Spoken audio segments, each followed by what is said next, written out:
César y Salvador, ¿cómo están? Bien, muy bien, gracias, bien, bien. ¿Y tú? Pues también, muchas gracias. Très bien, Guillet. Comment ça va? Oui, toujours très bien, contente en attendant le prochain thème pour voir de nouveaux concepts sur la divine volonté et comprendre. Et le thème d'aujourd'hui très intéressant. Il y a un concept très intéressant que nous voudrions partager avec toi. Il y a des personnes qui pensent que Jésus et Marie, en parlant d'eux en tant qu'enfants petits, allaient découvrant peu à peu leur mission. La mission de la Vierge Marie d'être mère du Verbe.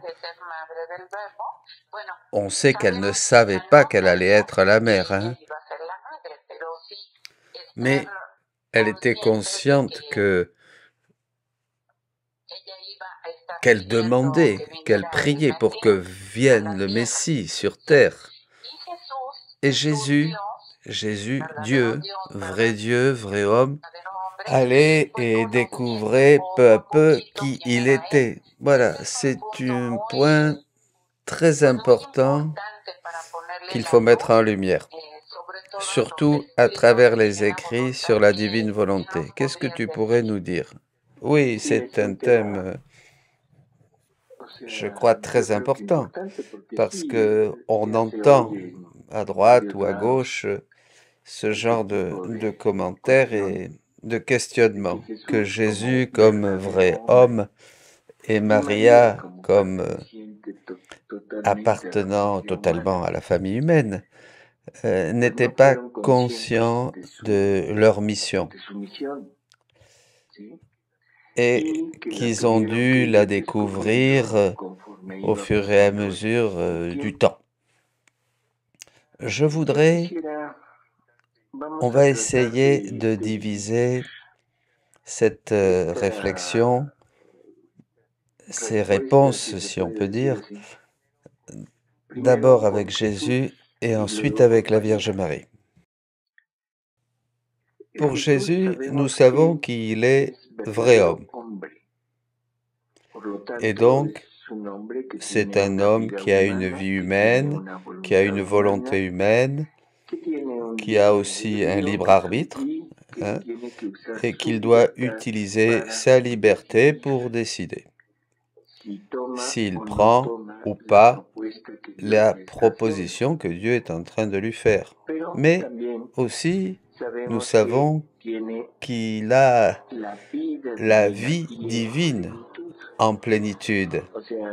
C'est pas seulement une vie divine comme la nôtre, par exemple, celle que nous recevons avec la grâce du baptême, qui est cette greffe que nous avons sur Jésus. Mais lui, il est la deuxième personne de la Trinité. C'est le Verbe éternel.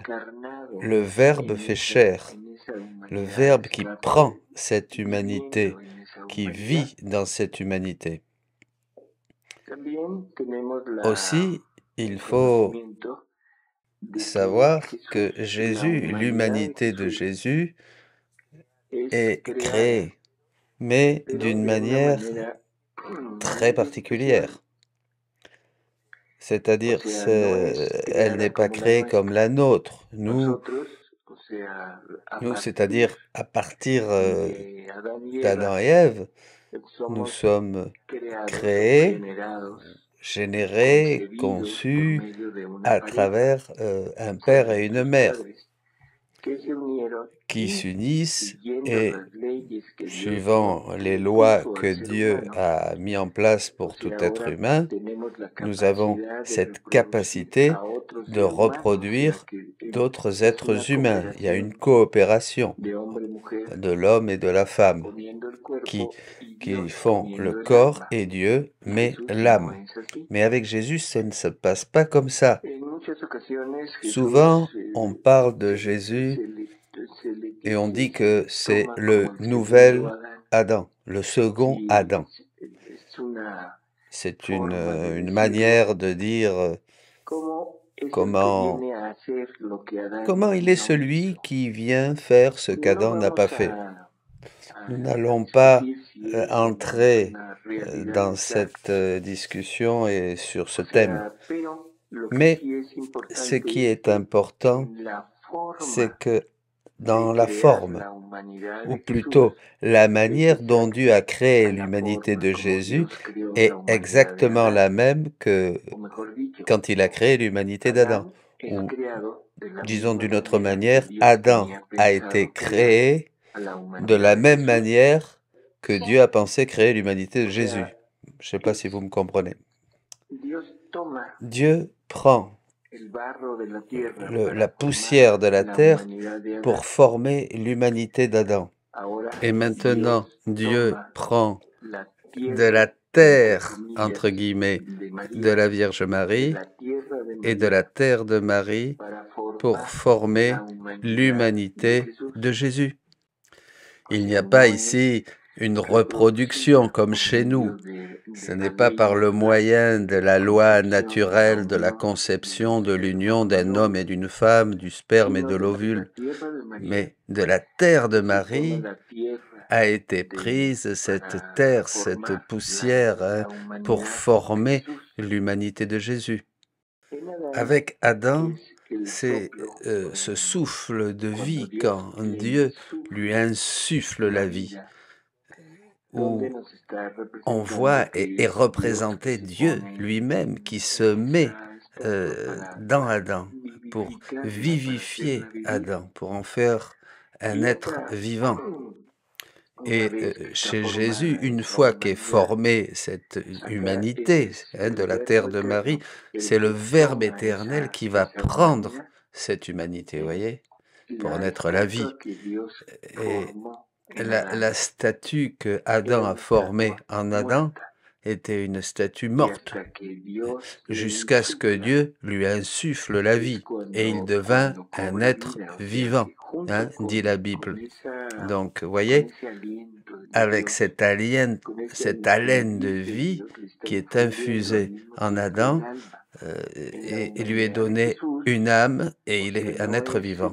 Dans l'humanité de Jésus, ce n'est pas un souffle, c'est pas Dieu qui insuffle la vie, mais c'est le Verbe même, le Verbe éternel, la seconde personne de la Trinité, qui va prendre cette humanité. Alors maintenant, logiquement, ici, il y a plusieurs questions. La première, cette humanité de Jésus, est-ce qu'elle avait la vie? Elle était vivante? C'est difficile de le dire. Mais moi, comme réponse, je dirais non. Parce que Jésus, et il le dit clairement dans les écrits quand il parle du sujet, il devait d'abord attendre le oui de Maria, le flat mihi, le qu'il me soit fait selon ta parole. Avant cela, il ne pouvait pas avoir créé une humanité. Pourquoi? Parce que théoriquement, il aurait pris le risque de former un être immaculé où ensuite il n'aurait pas pu entrer. Est-ce qu'on comprend cela? Bon. Donc, il a dû attendre le oui de Marie, premièrement. Et ensuite, il dit que quand la Vierge Marie a donné son fiat, c'est à ce moment que la divinité est entrée dans cette humanité. Et dans une autre lecture aussi, il nous dit que le Saint-Esprit a formé l'humanité de Jésus et que lui, le Verbe éternel, est entré dans cette humanité. Voyez? Jusqu'à ce qu'il soit totalement formé, petit comme une noisette, dit le texte, mais à ce moment-là, il était totalement formé, et à ce moment-là, il est entré, et le Verbe éternel s'est fait chair. Donc, il est probable qu'à ce même moment, l'âme a été infusée dans l'humanité de Jésus, au même moment que l'incarnation du Verbe. Au moment de l'incarnation, à ce moment-là, c'est quand s'infuse et donner l'âme avec les trois puissances créées, et au même moment, le Verbe éternel pénètre dans la Vierge Marie, dans cette humanité. Maintenant, une autre question, mais bon, je veux la mettre sur la table aussi, parce que cela nous permet d'avoir des bases afin de continuer sur notre thème. Nous savons que tout être humain doit avoir une épreuve.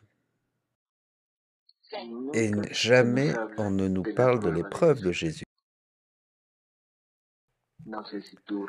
Je ne sais pas si tu te souviens, dans une partie des écrits, si tu as entendu parler de l'épreuve de Jésus. Hein? Bon. Non, il est vrai homme, donc bon. C'est très intéressant, oui. C'est un point central où nous allons fonder tout le reste. On sait que la première humanité qui est venue à l'Esprit de Dieu, c'est l'humanité de son Fils, parce que son Fils incarné, son Fils Verbe éternel humain, humanisé, incarné, comme vous voulez, uni hypostatiquement, comme c'est, peu importe, la personne de Jésus-Christ, nous savons qu'il est la cause de toute la création. Il est la cause de toute l'œuvre de Dieu, de tout l'agir divin. Et donc, il devait être un homme, une humanité absolument libre de toute faille, de toute imperfection, parce c'était l'humanité que Dieu lui-même avait formée pour lui-même. D'accord? Et il n'avait pas besoin d'épreuves. Pourquoi? Parce que c'était Dieu lui-même qui se formait sa propre humanité pour la vivre. D'accord?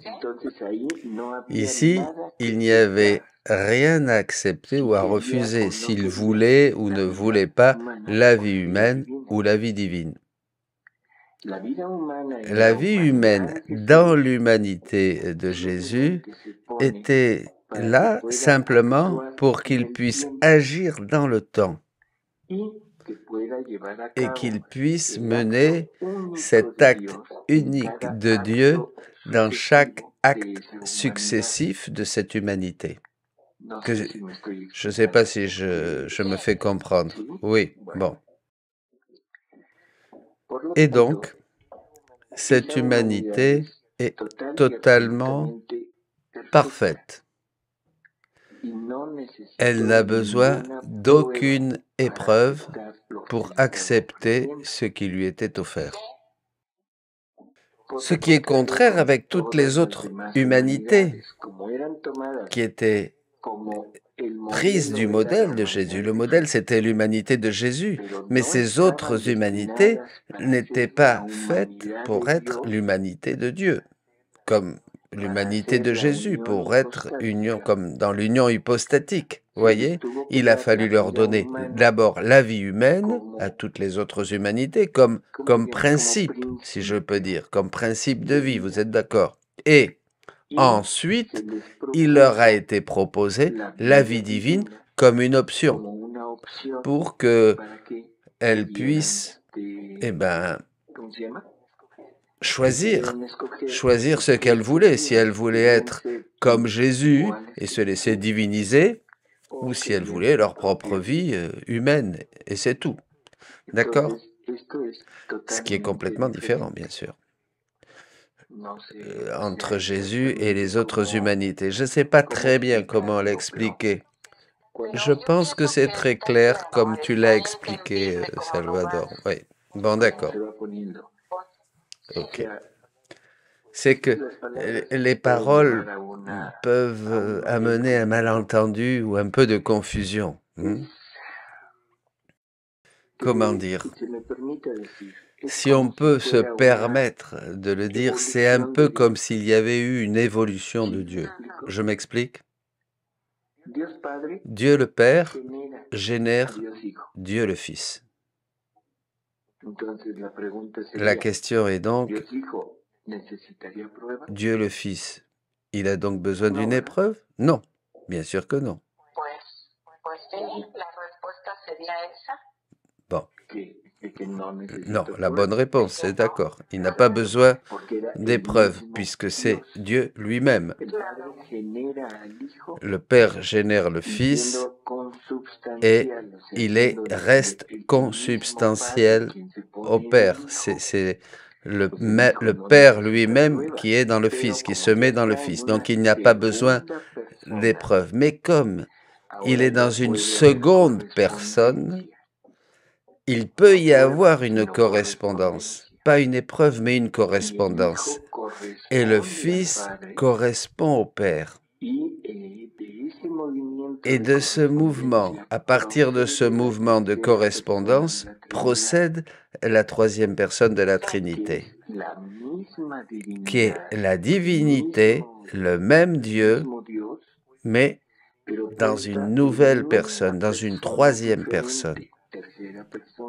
Donc, logiquement, il n'a pas besoin non plus d'épreuves, c'est toujours Dieu. Même s'ils sont 13, c'est toujours Dieu, même s'ils sont 13 personnes distinctes. Et maintenant, il est décidé qu'il y ait un être nouveau, différent des trois personnes, une nouvelle personne différente des trois de la Trinité, avec laquelle ils pourront établir une relation d'amour. Et cette personne, c'est l'humanité de Jésus. C'est l'humanité qui est destinée à ce que le Verbe éternel se mette en elle, se mette dans cette humanité pour pouvoir avoir une relation d'amour avec la divinité. Et donc, la question, est-ce qu'il fallait une épreuve? Et bien sûr que non, puisque c'est le même mouvement et c'est le même Dieu, mais maintenant en dehors de lui-même, en dehors, ad extra. Et une fois en dehors, viennent tous les effets, naissent tous les effets que Dieu voulait obtenir en se mettant en dehors de la Trinité. Et ainsi que l'humanité de Jésus, sa divine volonté agissait en lui de manière connaturelle, comme faisant partie de sa nature, pas comme un don, comme dans toutes les autres humanités. Et c'est pour cela que Jésus est la cause de la création. Et ça, nous l'avions déjà vu, et nous avions mis les bases de cela, surtout à travers les lettres de Saint Paul et les lettres et l'évangile de Saint Jean, qu'il est le premier-né de toutes les créatures, qu'en lui nous avons été créés, en lui nous avons le mouvement, l'être et la vie, etc. Voilà, le premier-né de tous, etc. Tous ces passages nous disent clairement que Jésus est la cause de la création, que c'est le premier et que par lui, pour lui, en lui, tous nous avons été créés. À partir de là, tout ce qui vient ensuite, oui, nous avons besoin d'une épreuve, nous, parce que, ayant même été à l'image et à la ressemblance de Jésus, c'est Jésus qui veut maintenant se mettre en nous. Mais ici, ce n'est pas le même mouvement comme dans la Trinité. Et comme il veut que nous soyons libres, il doit nous donner, nous faire le don, comment dit-on, d'une vie propre et d'une liberté et d'un libre arbitre pour que nous puissions choisir. D'accord. Donc, si nous avons tout cela présent à l'esprit, nous voyons l'humanité de Jésus est une humanité parfaite. Dans les écrits de Louisa, il lui dit à un moment, à Louisa que nous pensons que c'est le cerveau qui pense. En fait, non, vous vous trompez, c'est l'âme qui pense. Nous pensons et nous croyons que nous sommes nous-mêmes qui marchons, par exemple. Et Jésus lui dit, non, c'est l'âme qui marche, c'est l'âme qui agit, c'est l'âme qui voit, etc. On comprend. L'âme, c'est elle qui fait toutes les fonctions du corps. Et le corps, elle l'utilise seulement pour pouvoir développer ce qu'elle veut faire. Le corps a des limites. Le corps a des limites au niveau de son développement. Un bébé qui naît, ses petits pieds n'ont pas encore la force, ni ses mains, il doit pratiquer, il doit s'entraîner, il doit prendre conscience que ses membres sont à lui et leur permettre de se développer. Sa tête, c'est son cerveau, c'est un cerveau qui n'est pas encore complet. Et il n'a pas encore suffisamment de connexion pour pouvoir développer tout ce que l'âme est capable, oui, de faire, etc. Mais l'âme est totalement complète. Voyez? Et si c'était pas comme ça, imaginez le ciel, qu'est-ce que ça pourrait être pour un bébé? Le ciel pour un bébé serait une tétine où il serait toute la journée en train de sucer sa tétine, voyez? Parce que son développement serait très petit. Imaginez le ciel pour un fœtus. Tous les avortos spontanés ou les avortements provoqués, etc.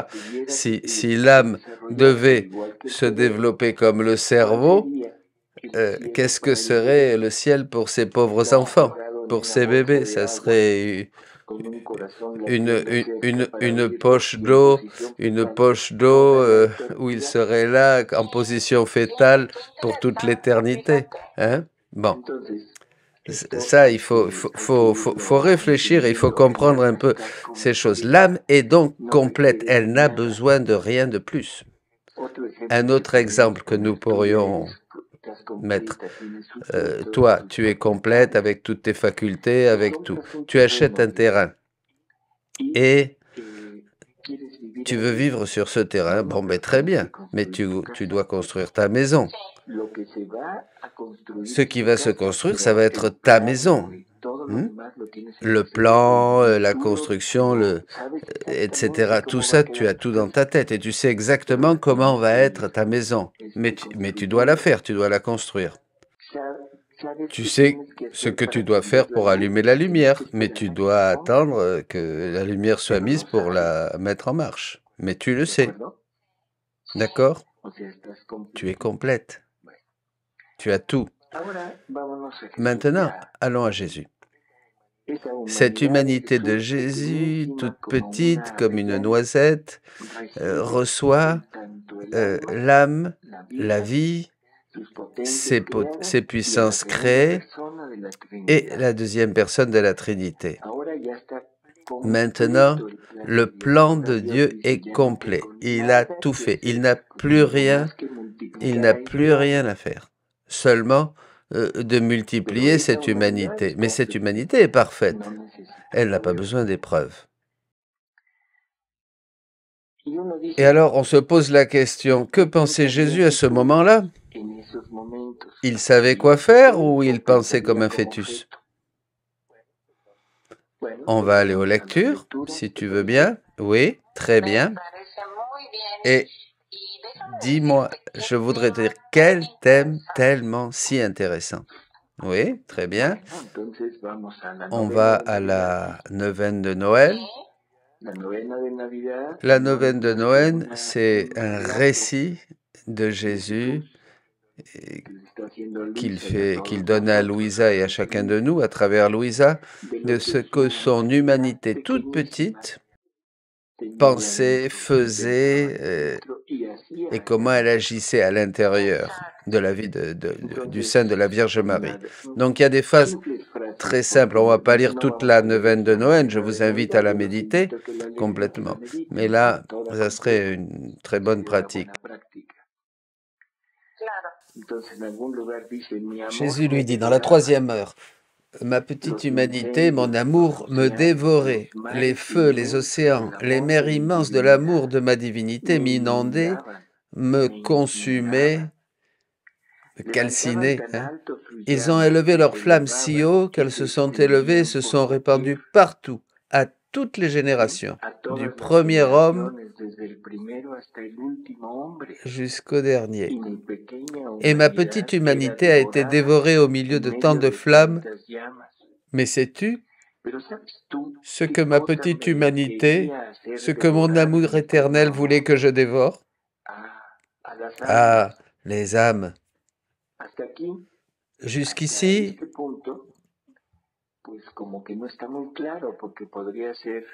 c'est pas très clair parce que ça pourrait être l'action de Dieu qui fait tout cela. Mais ensuite, il dit, et je n'ai été content.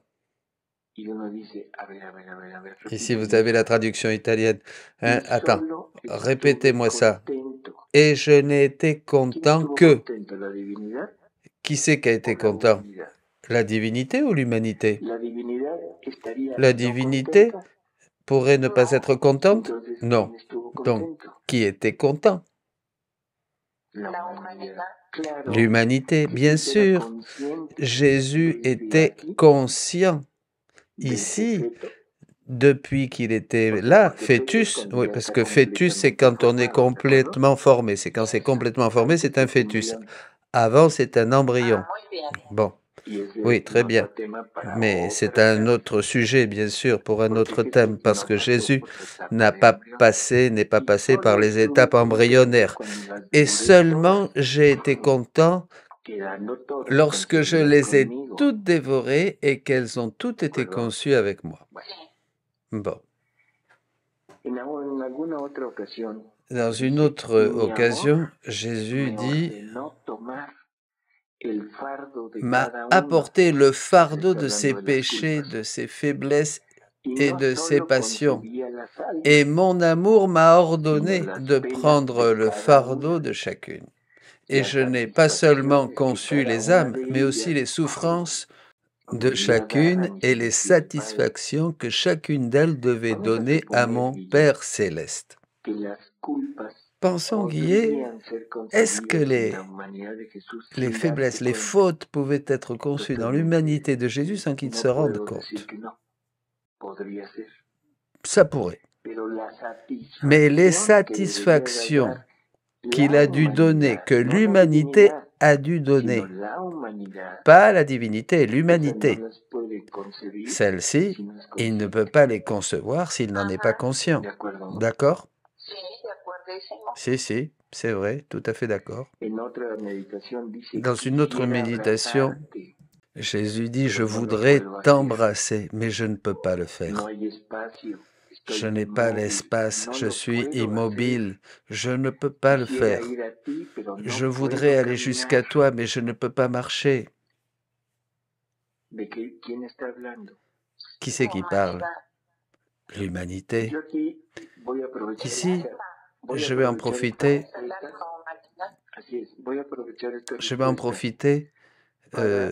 De cette réponse pour nous faire prendre conscience qu'on ne peut pas diviser Jésus. Parce que si tu regardes bien, j'ai parlé jusqu'ici d'humanité et de divinité. Mais une fois qu'il existe la personne entière de Jésus, l'union hypostatique, là c'est une personne, c'est un seul être. D'accord? Et à partir de ce moment, on ne peut plus le diviser. Donc, tout ce dont je parle, c'est l'être complet de Jésus. Et donc, bien sûr qu'il se rendait compte. Il ne pouvait pas ne pas se rendre compte. Enfin, nous pourrions continuer sur ce sujet et sur ces méditations. Lisez ces méditations, surtout avant Noël, lisez, méditez et essayez de découvrir ce point tellement important. Dans une autre lecture du livre du ciel, dans le volume 35, 10 janvier 1938, il dit la chose suivante, en parlant de quand ils sont partis en Égypte. Tu dois savoir que mon exil en Égypte n'a pas été sans conquête. Des conquêtes. Qu'est-ce qu'il faut pour conquérir quelque chose, pour avoir une conquête? Je ne sais pas qu'il faut avoir quelqu'un à conquérir. Oui, d'abord, mais il faut d'abord l'organiser, cette conquête, la planifier, planifier la conquête. Une conquête de qui? De quelqu'un qui n'a pas... Je vais mettre comme un roi, quelqu'un qui n'est pas en ton pouvoir. Et tu dois avoir un plan, une stratégie et toute une méthodologie pour arriver à conquérir ce peuple, ces gens. D'accord? Continuons. Il dit, n'a pas été sans conquête. Et ensuite il dit, lorsque j'avais environ 3 ans. Vous voyez? À peu près 3 ans. Qu'est-ce qu'il nous dit? Que c'était un bébé de 3 ans. De notre petite masure, je pouvais entendre les enfants qui jouaient et criaient dans la rue. Et moi, tout petit que j'étais, je suis allé me joindre à eux. Dès qu'ils me virent, ils ont couru vers moi en se bousculant pour être le plus près possible, parce que ma beauté, l'enchantement de mon regard et la douceur de ma voix étaient si grands qu'ils en étaient ravis. Ravis pour m'aimer. Ils m'entouraient et m'aimaient tellement qu'ils ne pouvaient plus se détacher de moi. Bien, que dire? Un enfant avec un charisme qui n'était pas encore conscient, mais avec certains charismes, dons qui faisaient que les enfants s'approchaient de lui. Ce qui serait logique à 3 ans, qu'est-ce que ce serait? Qu'ils se mettent à jouer. Tous ces enfants qui s'approchaient de lui parce qu'ils se sentaient attirés, voilà, il y avait quelque chose qui les attirait à tous, ils se sentaient attirés, mais oh, surprise, ils se mettent à parler du Père. Il leur dit qu'ils ont un Père qui est au ciel, qui les aime, etc., qui est plus important que leur Père selon la chair, parce que le Père de la chair, selon la chair, ne les accompagne partout, mais le Père du ciel, oui, il est toujours avec eux, etc. Et en plus, quand il dit « Je veux vous faire connaître votre origine », vous voyez? Donc, ici, est-ce qu'il savait ou est-ce qu'il ne savait pas qui il était? Mais bien sûr qu'il savait qui il était. C'est Dieu fait homme. N'oublions pas, c'est Dieu homme. C'est pas un Dieu qui prend une humanité comme ça, qui ne lui appartient pas, et qui doit s'adapter au développement de cette humanité. Non, non, non. C'est un Dieu qui prend sa propre humanité. Dieu n'a pas pris une humanité semblable à la nôtre. Nous avons été créés à la ressemblance de l'humanité de Dieu. C'est pas lui qui a pris une humanité étrangère. Non, nous avons été créés à l'image et à la ressemblance de l'humanité de Dieu. D'accord? Il faudrait méditer davantage cette lecture, hein. Ça vaut la peine pour avoir une idée plus profonde, plus claire, hein, de toutes ces choses. À 12 ans, ils l'ont amené au temple. Et, oh, surprise, il a laissé avec la bouche ouverte tous les grands maîtres et docteurs de la loi. Il leur a parlé de choses qui les ont tenus les yeux écarquillés et la bouche ouverte pendant 3 jours. Et l'un des plus grands rabbis de ce temps, Gamaliel, l'écoute ici, à ce moment. Il n'était pas encore le grand Hillel, c'était Hillel que Gamaliel a fait un éloge de Hillel et dit qu'il était bouche ouverte. Hein. Hillel et Gamaliel. La conversion de Gamaliel est justement à cause de cette platica, de cette prédication qu'il a eue avec Jésus enfant. Parce qu'ensuite, dans la vie adulte de Jésus, Gamaliel le confesse, et il le dit. Il lui dit à Jésus, « Pourquoi tu ne veux pas croire ?» lui demande Jésus. Et c'est que j'ai écouté certaines paroles, et jusqu'à ce que ces paroles deviennent une réalité en moi, je croirais vraiment. Et en fait, ces paroles, c'était les paroles de la prédication de Jésus au temple. Et Gamaliel, l'un des plus grands rabbins de l'époque, a été touché pour le reste de sa vie par ces paroles d'un préadolescent, d'un adolescent de 12 ans, voyez. Est-ce qu'il savait Jésus qui il était? Mais bien sûr, Penser que Dieu doit se soumettre au développement d'un organisme, que ferait le Verbe éternel à l'intérieur d'une humanité qui ne saurait pas que c'était le Verbe éternel à l'intérieur? La question clé, avec quelle volonté agissait le bébé? C'est ça, le point essentiel, la finalité de tout. Si Jésus n'était pas conscient de qui il était, forcément, il aurait eu besoin de sa volonté humaine pour agir.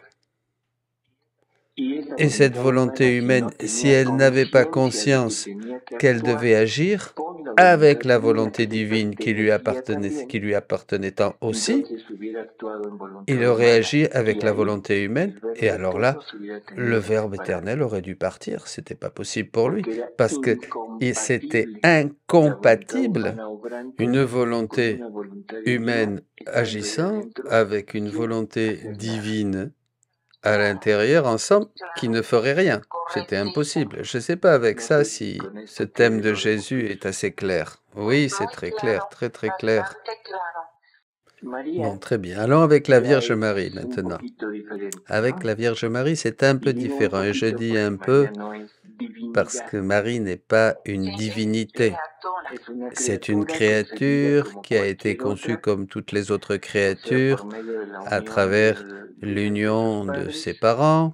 Une créature qui méritait, comme tout le monde, qui a hérité, comme vous voulez, du péché originel, c'est-à-dire de l'absence de la vie divine et de la volonté divine. C'est ça, le péché originel, l'absence. Donc, à partir de ce moment, il faut comprendre Dieu doit préserver cette humanité de la Vierge Marie. Parce que si elle n'est pas préservée de cet héritage du péché originel, Dieu n'aurait pas pu prendre d'elle cette terre pour former son humanité. D'accord? Et donc elle est préservée parce qu'elle est créée, son âme est créée, parce que l'âme, c'est l'âme qui hérite du péché originel, c'est pas le corps. L'âme créée de Marie est créée, mais à l'intérieur de la divinité même, comme Jésus le dit dans le livre du ciel, dans ces mers immenses de puissance du Père, de sagesse du Fils et de l'amour de l'Esprit Saint. Dans le sein de ces mers immenses, de ces trois mers immenses, son âme est créée. Et quelque chose de fondamental, ils doivent lui expliquer tout ce qui est le plan de Dieu pour l'homme. Tout ce qu'a fait l'homme, tout ce qu'a fait Adam, comment Adam est sorti du paradis, comment s'est développée ensuite l'humanité, et comment il n'y a aucune possibilité de salut sans cette incarnation du Verbe éternel. Il doit venir maintenant à sauver, à racheter, à sauver l'homme à travers la souffrance. Et une fois que tout cela lui a été expliqué, elle doit choisir et décider si oui ou non. Si oui ou non. Et la Vierge Marie va dire oui. Elle a eu une épreuve, et c'est ça l'épreuve de la Vierge Marie. C'est au moment de la création de son âme, quand son corps n'était pas encore développé, d'accord? Exact, très bien. Donc Marie est conçue sans la tâche originelle. Et cela ne veut pas dire qu'elle est née comme ça, sans le péché originel. Ça veut dire qu'elle est née avec la vie de la divine volonté agissante en elle. Agissante, œuvrante. Pas passive, pas avec la vie seulement, mais agissante. Sinon, la Vierge Marie aurait dû utiliser sa volonté humaine pour vivre et pour se développer. Et donc, elle était dans une union, comment pourrait-on dire? Une union, oui, constante. Une union constante avec la volonté divine, sa volonté humaine avec la volonté divine. Et nous savons par les lectures que Jésus nous laisse à travers Louisa,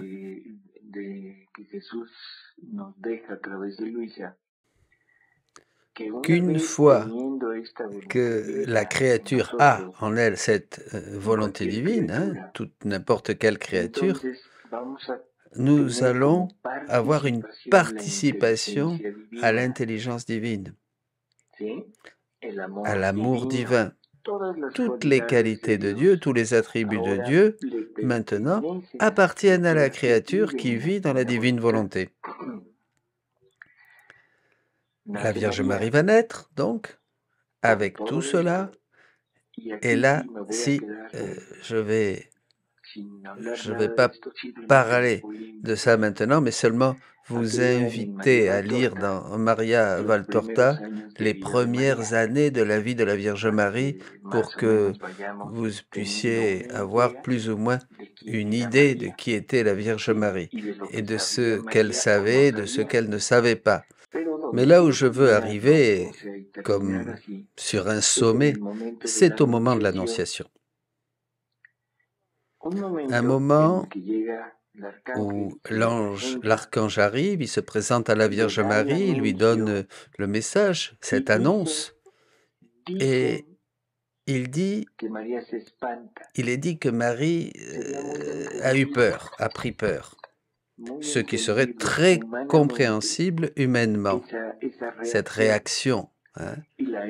Et nous l'avons prise comme telle, comme une réaction normale de n'importe quelle personne qui se trouble devant une annonce de cette grandeur. Et la réponse, et la seule réponse, c'est qu'elle se trouble parce que c'était la seule chose qu'elle ne savait. Tout a été communiqué à la Vierge Marie, sauf qu'elle était la choisie pour être la mère. Et c'est pour cela qu'elle est surprise et qu'elle réagit et que nous avons interprété comme une peur. Ça a été un coup, un choc, oui.